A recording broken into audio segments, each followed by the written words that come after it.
You're listening to the Values and Leadership Podcast, where business leaders share their stories of purposeful impact and success.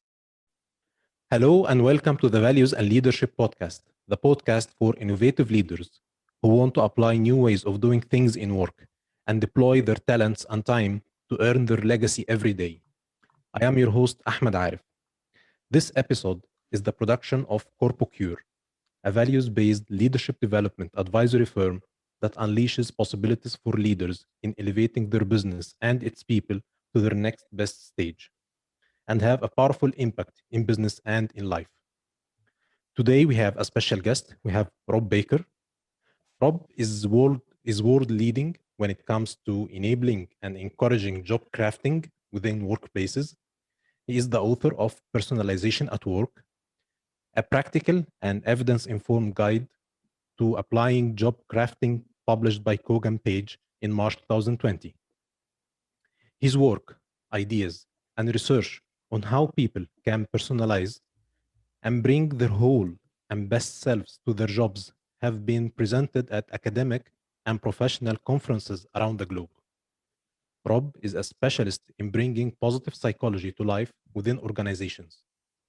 He is the founder and chief positive Deviant of Tailored Thinking, an evidence-based positive psychology, wellbeing, and HR consultancy, who were named HR Consultancy of the Year 2020 by the CIPD. Welcome to the show, Rob. Oh, thank you so much. I'm really excited to be here. Great. Me as well. We have been planning this episode for a long time, and finally, we managed to meet today. Finally, we're here. Yeah, absolutely. Yes. Yeah, great. Rob is joining us from London, from Europe. Not the best timing in London now, but he managed to meet us today. So thank you, Rob, for coming today. It's not at all. I was saying it's my pleasure. I think everywhere around the world at the moment, we're all in different spaces with different challenges. And yes, in the UK at the moment, life is a little bit more challenging than we'd all like it to be. But there's optimism as well for us all, hopefully, in terms of vaccination, which we're looking forward to. Great. You mentioned the word that I was looking for, optimism. Thank you. Rob, you have spent 7.5 years almost in business in PwC and joint venture between BT and RMBC. Then 8 years in education sector in 3 universities, Sheffield University, then Melbourne, then back to Sheffield again. You stayed in Sheffield for a brief period, then you went into independence. You became the founder, director, and chief positive Deviant of Tailored Thinking for almost 4.5 years. So your career has been like, there was twists and shifts. So it seems that you were looking for something, or maybe you were learning something, then you were trying to adapt for that. So can you please give us, why did you choose this path?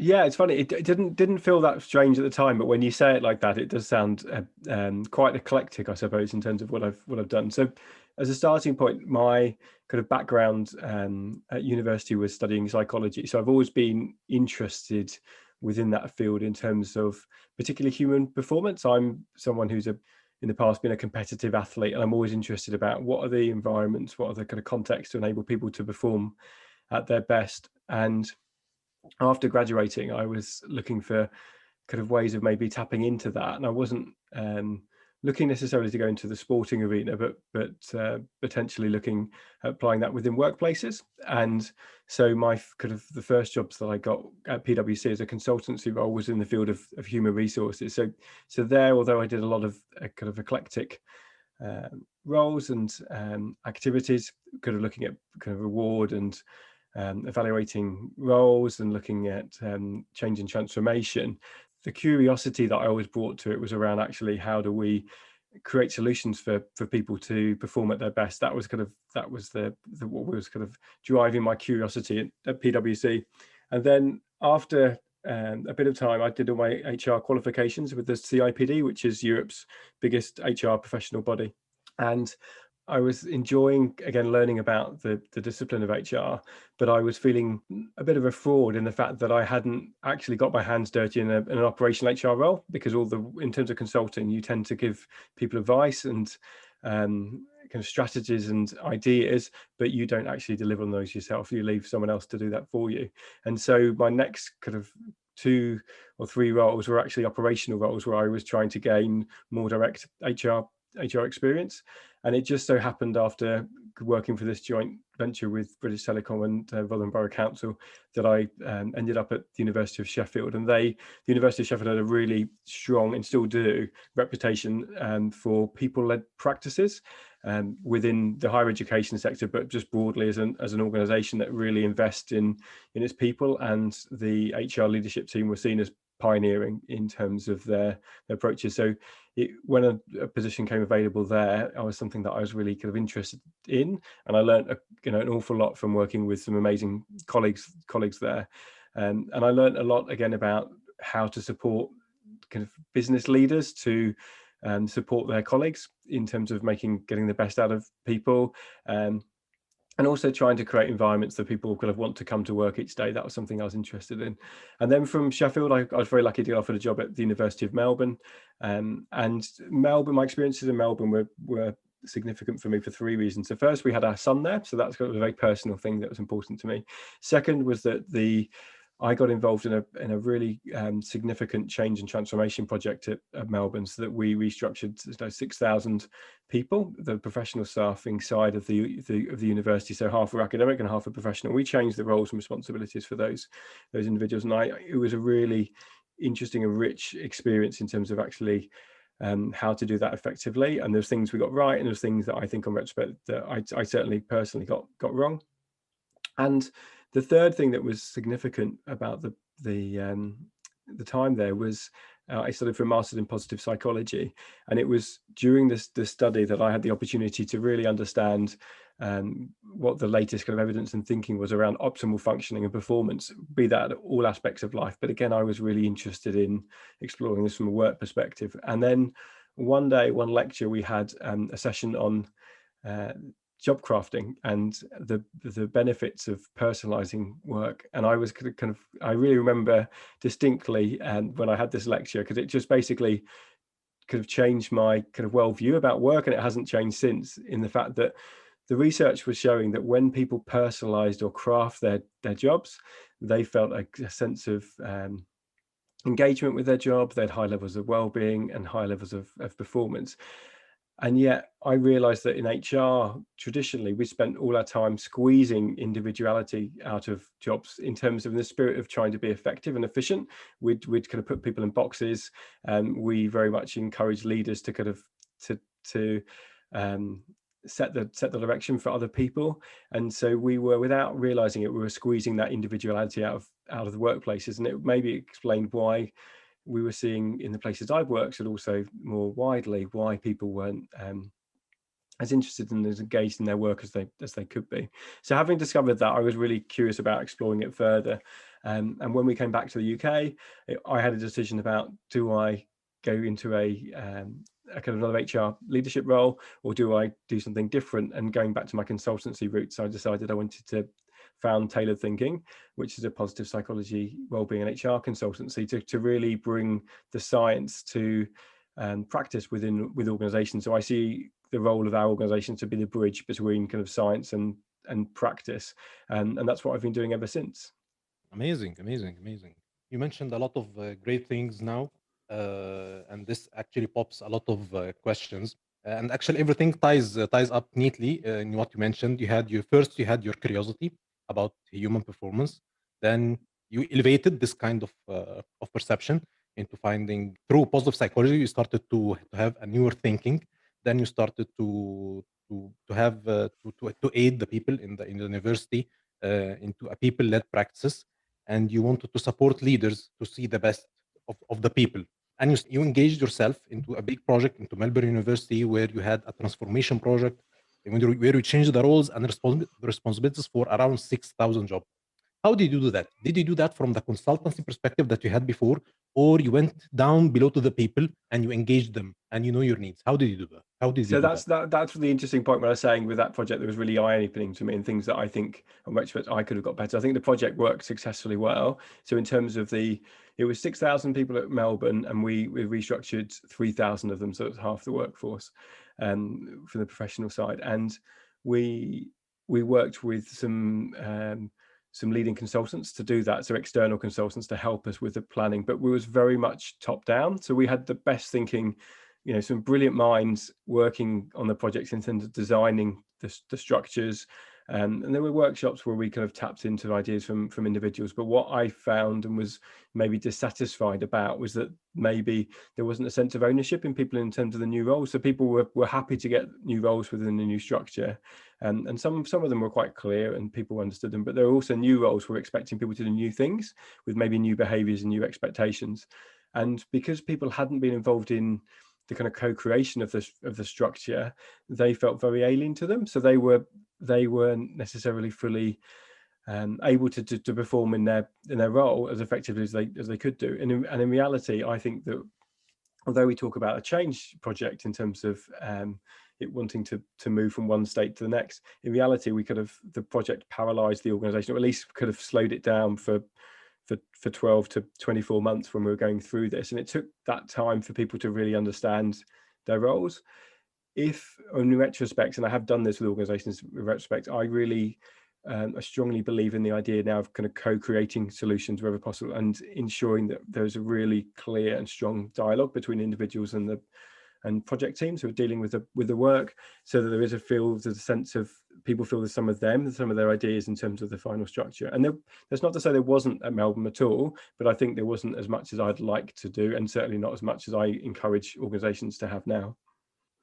So I think, I say, we could have done it better at Melbourne, and I think what I encourage people to do now, so maybe giving an example of in kind of current times, and this is something I did with the University of Sheffield when I came back to the UK after coming back from Melbourne, was around actually designing workshops and activities that involved people from HR, but also involved stakeholders from within the function areas that we're working with, and also specialists within maybe organizational development and design as well, and other teams that might need to be involved, such as finance as well, because obviously a lot of the times when you're doing a transformation project, there's a financial imperative to it. So rather than having those stakeholders kind of meeting kind of separately, I encourage everyone to kind of roll their sleeves up a little bit to get involved in the design of the projects and initiatives, and to hold workshops and activities with the groups themselves to understand what their ideas are, what they think are working well, what are the things aren't working so well, and their ideas for the future. And I think there's a lot of things that maybe are sitting in plain sight that the employees know because they're doing their job day to day, that maybe kind of consultants or people who are just parachuted in to lead this project just don't see, because they haven't got that depth of understanding. And I think we just don't maybe mine that depth of understanding enough in our traditional change projects. Great. I like when you mentioned that you designed workshop where there was a lot of activities between different disciplines. So like HR, like organization development, like some teams from the organization on top of the finance team. So in the beginning, definitely you noticed something. Maybe there was different people who were speaking different languages. Each one was talking his jargon language, maybe, and maybe this kind of language has changed by the time, and they started to unify some kind of a common language. Is this what happened, or how did you find it? A little bit, yeah. The way that I encourage to kind of seed that, so rather than saying we all need to adopt this language, because sometimes that people say that and it doesn't, if people feel it's been given to them and told they've got to adopt this language, they're less reticent to do it. Whereas actually if they find themselves developing for themselves, they're more likely to use it. And the ideas that the approaches I take are very much informed by ideas by David Cooper Ryder and Appreciative Inquiry, which is for people who kind of maybe want to look at that. We won't go into detail in this conversation, but they can look at the model there.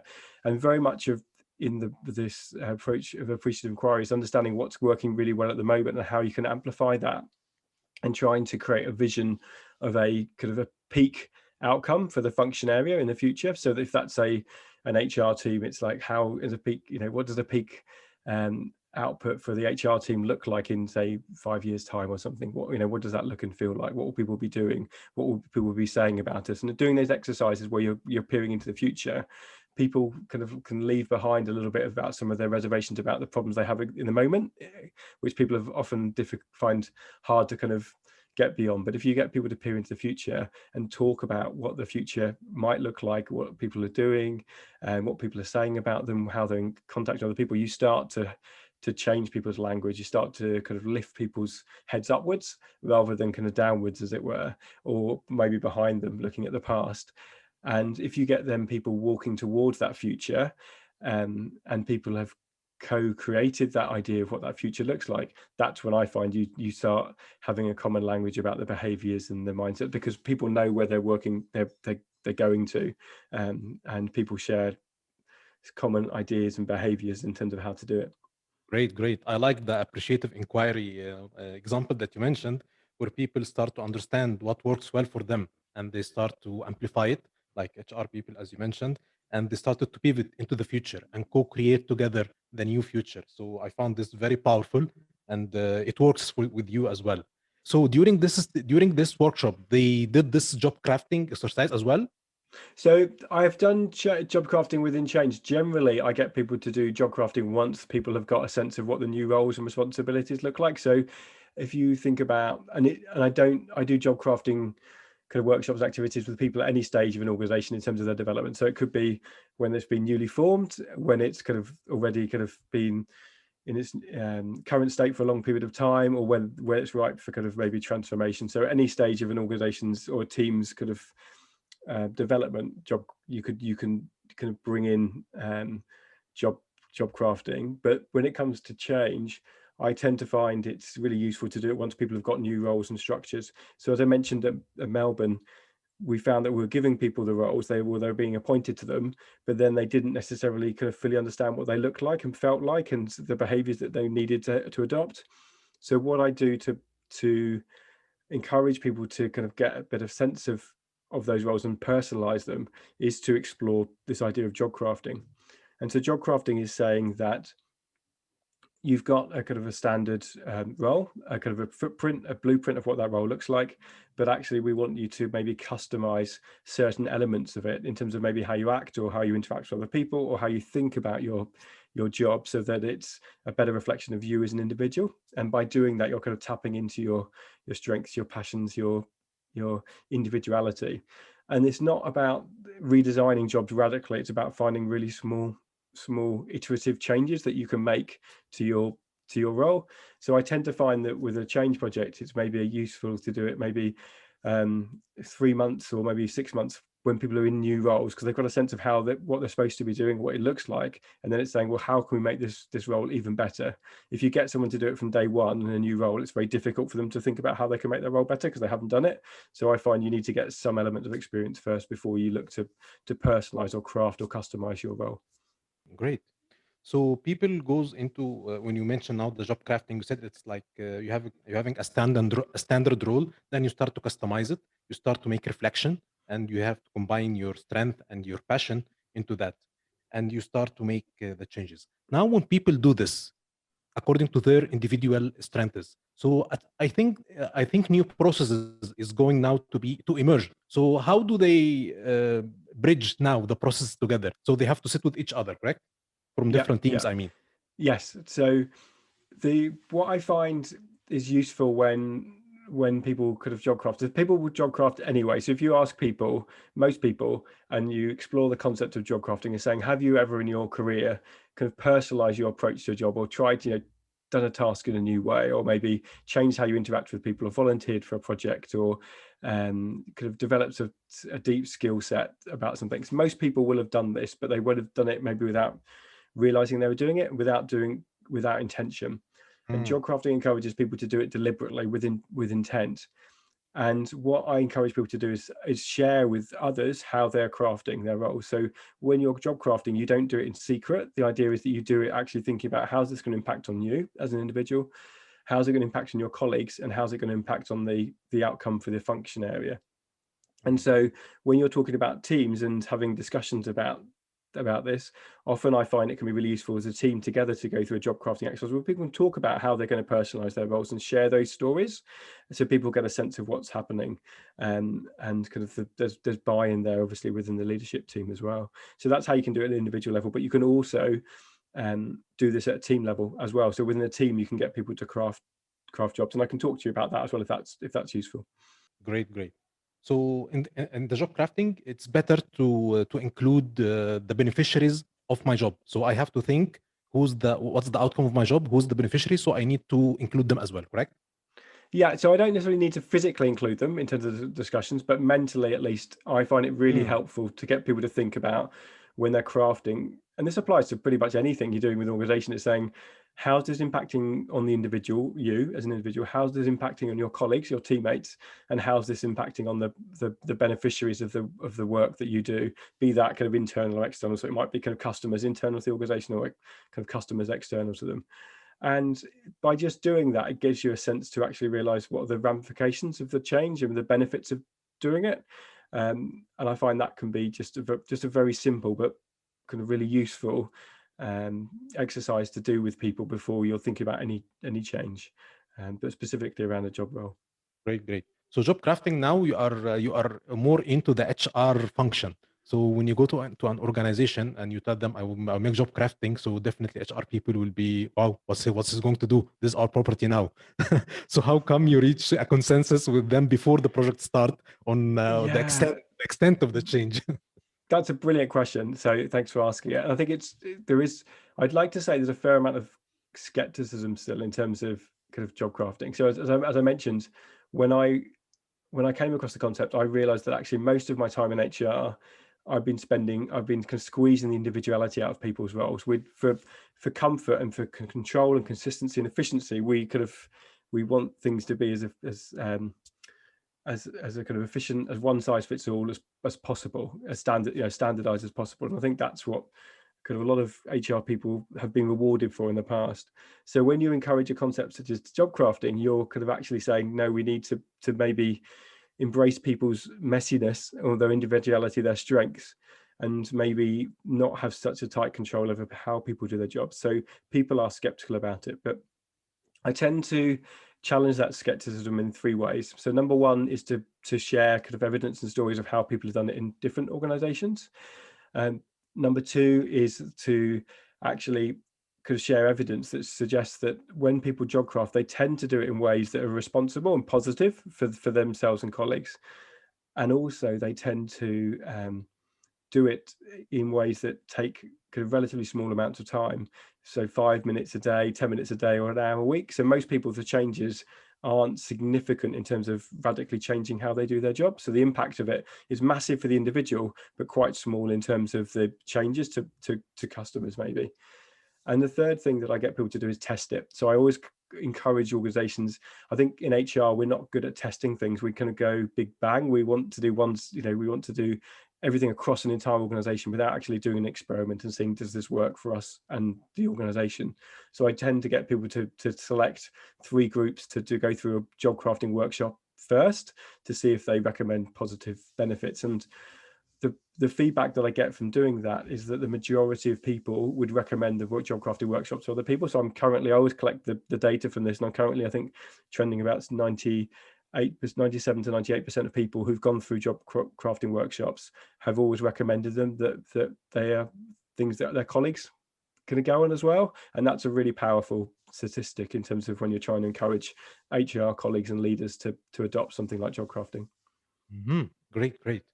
I can hear you when you were saying that HR or organization they were trying to make one size fits all for everyone and squeeze people and get kind of efficiency from them.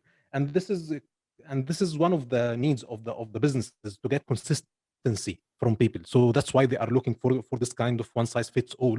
By the way, they forgot about the second need that they have, which is flexibility, because organization over time needs to develop. So there should be like a kind of balance between consistency, which is the predominant, and the flexibility that you are bringing to them through job crafting. So actually you are giving them what they actually need, but they didn't sense from the beginning. So you're actually making a very good mix for HR by introducing the job crafting for them, mix between the consistency and the flexibility. So I think this is a powerful thing. And the bright thing that you are doing is that you are making a workshop from the beginning, so that you get the buy-in of the HR, you get the buy-in, and you are getting 90 or 95% from the people who are positive to go through into this experience before they even started. So this gives everybody the comfort that they are doing the right thing. And as you mentioned, it's going to take small amount of time, 5 minutes per day. So actually, this is nothing, but the improvement from the workshop that they sense is much more valuable than any kind of change that could happen later. Absolutely, that's a really nice summary. That's a really nice way you've put that. So I think that's absolutely right. I think the only thing I'd add to that is, as well as getting kind of evidence of people recommending it, you get stories of how people have done this. So it's one thing for me to share stories of how other people in other organizations have job crafted, but it's much more powerful when I can share stories of how people within the organization itself have job crafted, because people can then understand what it looks and feels like. And also, if they think some of their colleagues are doing this, they're more likely to do it themselves as well. So that storytelling is something I find really powerful as well. And that doing that testing or piloting, I suppose, up front kind of allows you to do that. Great. I like the concept. I like the way. I like the application that you are doing. So great. And now let's go to the tailored thinking reward from CIPD in 2020. Why is the reason for that?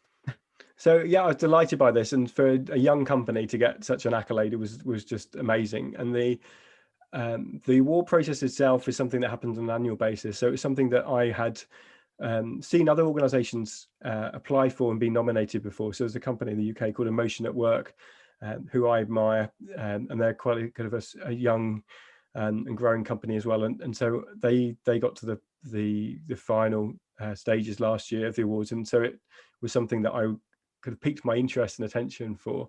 So I applied this year, and there's a number of different questions you have to ask, and you had to include a case study for the with one or two clients, showing the kind of the impact that you're having, and also having your client themselves to present with you actually in terms of the award, in terms of saying the tailored thinking have provided a significant impact to the organization. So I was very kind of fortunate that that Connect Health, who is a kind of really pioneering organization in the northeast of England in the UK, who provides musculoskeletal and physiotherapy support to a wide variety of organizations in the UK and across Europe as well now.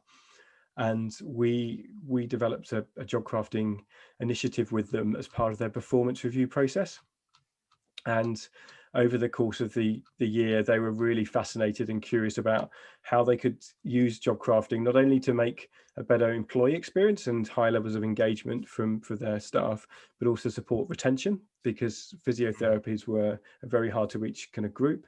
And also they wanted to support innovation and kind of continuous improvement within the organization. And job crafting encourages you to do that, encourages you to continually to kind of develop and grow your role.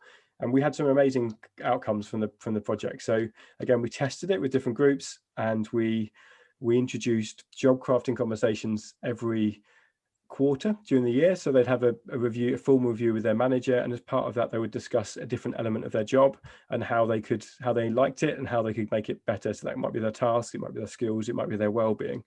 And just by having these simple conversations in a really kind of well thought out, clear way, it led to some really positive outcomes. So I've just got this on screen actually, because I knew I was chatting to you, and one of the quotes we got from one of the employees at Connect said, "The reason this is so powerful is it shows me that Connect care about me as an individual and not just as a physio." So by encouraging people to explore their jobs and tap into their individual strengths, they're recognizing individuals as individuals rather than just saying you're a cog in the machine, you're just one other physio.